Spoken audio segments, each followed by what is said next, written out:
to this day, when I come to that spot, I always think of that day.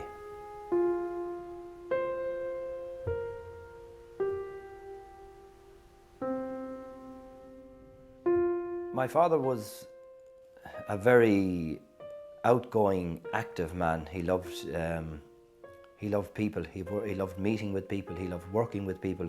He was always very involved in local issues, in community issues, in farmer issues. He was still only in his early 70s, a tremendously fit man, probably too fearless for his own good. He believed that he could superimpose his will on everything and anything, and that there was no situation that he couldn't resolve or take on. It was an April day, late April day, and it was very, very dry. I was actually preparing one last field for corn.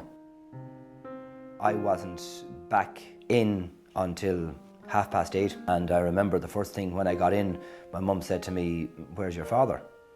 And immediately, alarm bells sounded. We had a cross bull, and we knew we had a cross bull, a very, very temperamental animal. But as so often happens on farms, he cost a lot of money, and we were trying to get one more season out of him, and then he was to go to the factory. When I arrived on the scene, the bull seemed to be standing in one place all the time. He had unfortunately managed to get the chain caught around a bush, and it was obvious to me that my dad had found him, and being the overly brave man that he was, believed that he would suppress this bull's wicked tendencies and go in and release him. I knew immediately that he was dead. I knew immediately that he was dead, but he was just curled up as if he was sleeping. And the first thing I had to do was to get the bull out of there.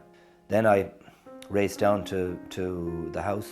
I remember coming into this room where we're sitting now and blurting out to my mum, God love her, you know, Dad's dead, the bull's killed Dad.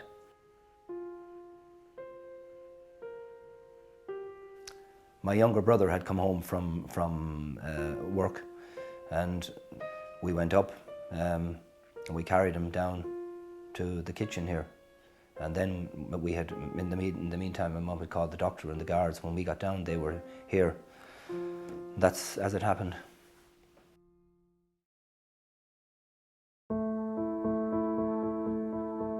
At the time of his death, I had my two oldest girls were born, and he doted on them. He absolutely idolized them, and I think he probably would have had some great years with them, you know, and I think it's a pity that he was denied that, and that they were denied the possibility of getting to know him and to grow with him. You have to ask yourself, what value do you put on your own life? That's probably one of the major effects of my dad's death, really. It's caused me to reevaluate my own importance to the farm, what my loss would have to this farming setup, and what the implications would be for my family. But I think the point I'd like to make is that it shouldn't actually take a traumatic accident. People shouldn't have to suffer that level of loss. Small changes can make a difference. I have put in place a handling unit to a degree that I can handle a very difficult cow in once I can get her into it. But that's taken an awful lot of the risk out of the cow management. If I have a difficult cow at or after calving and a weak calf that needs to suck, I can handle them safely in this system.